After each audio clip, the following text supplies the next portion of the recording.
In this video, I'll guide you through how to make your taskbar transparent in Windows 11. If you find this useful, then please consider subscribing and like this video. First, click on the Windows key and search for Settings. Once you come to the Settings page, then click on Personalization and Choose Color. Then you'll find the option called Transparency Effect. When you disable this, then you will see nothing is changed. But the only option to make your taskbar transparent is install the software. Let me show you how you can do this. First, you click on the Windows key and search for Microsoft Store and click on it. Now on the search field, search for a wallpaper called Lively Wallpaper and click on it. Once you find it, then click on Get button. Then the lovely wallpaper will download and install on your computer. Now you need to wait for a few seconds to download and install it. Once the install process is complete, then click on Open. Then click on this gear icon.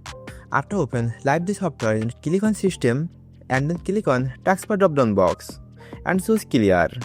By following this easy tutorial, you can easily make taskbar transparent in Windows 11.